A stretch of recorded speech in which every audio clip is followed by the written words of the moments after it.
Les amis, est-ce la fin de Carlo Ancelotti au Real Madrid? Quelle sera la décision du président Florentino Pérez? On l'annonce ce matin comme imminente. Je vous propose d'ouvrir cette presse espagnole pour faire le point sur ce panorama et restez bien avec moi jusqu'au terme de cette vidéo. Information, Mercato, Real Madrid tombé ce matin. Ouvrons la presse tout d'abord avec deux salles, deux ambiances. Regardez la une de AS. On veut être dans l'optimisme car ok, on a perdu la Copa del Rey face au FC Barcelone, mais on veut encore croire au titre de champion. On va y revenir tout de suite avec le calendrier, vous allez voir ça. Mais regardez la une de Marca, le visage blême de Carlo Ancelotti. L'écusson du Real Madrid a sombré. Ce titre, Ancelotti en la picota. La picota en espagnol, les amis, c'est le pilori. Vous savez, ce poteau auquel on attache le condamné face à l'exposition publique. Il y a une notion d'indignation, de mépris dans cette une très très dure de Marca. Regardez la une également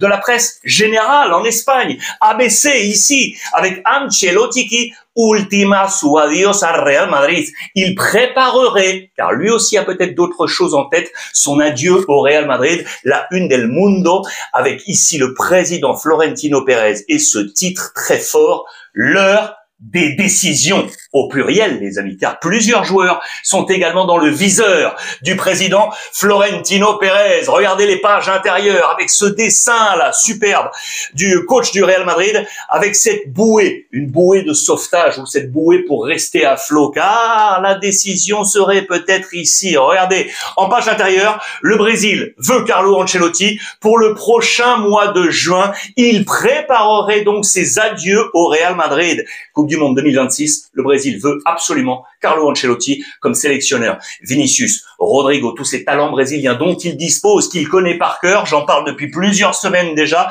et on nous parle de cela encore ce matin. Regardez, on nous dit également que Xabi Alonso serait en train d'attendre le coach du Bayer Leverkusen. Ça aussi, on en a parlé.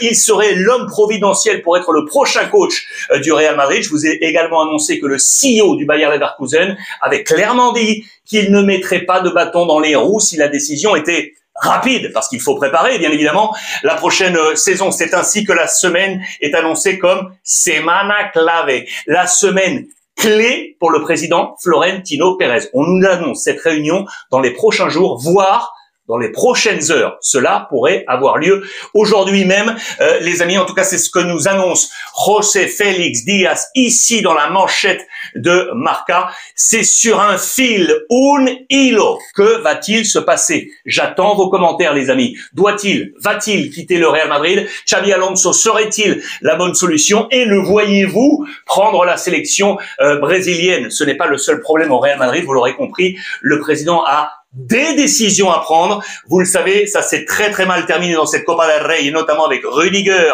qui a envoyé une poche de glace vers l'arbitre, plusieurs insultes venues du banc du Real Madrid. On pense également à Carvajal. Attention, les sanctions vont tomber. Elles devraient être exemplaire, les amis. Deux salles, deux ambiances. Je vous l'ai dit, rappelez-vous de la une de AS, on veut encore croire au titre de champion. Ils veulent croire que c'est encore possible. Avec Kylian Mbappé qui était tout près de renverser la situation à son entrée en jeu dans cette finale de la Copa. Toujours 4 points d'écart entre le Barça en tête 76 et le Real Madrid 72. Regardez le calendrier qui était ici, que je vous ai grossi.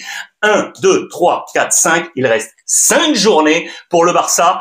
Valladolid, le Classico. On va recevoir le Real Madrid. L'Espagnol Barcelone. On va recevoir Villarreal. Et déplacement pour terminer du côté de Bilbao. Le Real Madrid reçoit le Celta Vigo. Reçoit Mallorca. Reçoit pour terminer la Real Sociedad. Et donc ce déplacement au Barça. Et du côté, attention, du FC Séville. On veut penser que Kylian Mbappé et surtout que les nouveaux fichajes, entre guillemets, vont permettre au Real de doubler in extremis le Barça. Ces nouveaux fichajes, c'est Tchouaméni, le français, Fran Garcia et Güler. Ces trois hommes se sont montrés bons dans cette finale de la Copa del Rey. On veut croire qu'avec ces éléments, avec Kylian Mbappé, eh bien le Real Madrid pourrait ainsi, vous l'aurez compris, doubler le FC Barcelone. L'information Mercato tombée ce matin, elle est ici. Les amis, regardez, 10h15 en ce 28 avril. Tweet X de Marca. Alexander Arnold sera, au futur, sera joueur du Real Madrid. L'accord est trouvé. Il ne manque plus que la signature. Information avec José Félix Díaz. Et on nous dit qu'il pourrait également déjà porter le maillot blanc pour le mondial des clubs si et seulement si Liverpool donne son accord. Tout est prêt, les amis. C'est ce qu'on nous annonce du côté du Real Madrid. Donc, Trent Alexander-Arnold. Dites-moi ce que vous en pensez. Dans le même temps, regardez dans les colonnes de AS, on nous dit que Rodrigo est en risque au Real Madrid. Il pourrait sortir un seul but en 21 matchs. Vous le savez, l'arrivée de Kylian Mbappé l'a dégradé dans la hiérarchie et la dernière prolongation de contrat de Vinicius pourrait faire que son compatriote quitte le Real Madrid qui, en plus, eh bien, pourrait encaisser de la monnaie avec le départ éventuel de Rodrigo. Dites-moi ce que vous pensez de ce mercato et dites-moi surtout ce que vous pensez de la situation de Carlo Ancelotti, les amis. Je vous lis attentivement en commentaire. En attendant, passez une bonne journée et comme d'habitude, vraiment, profitez des vôtres, les amis.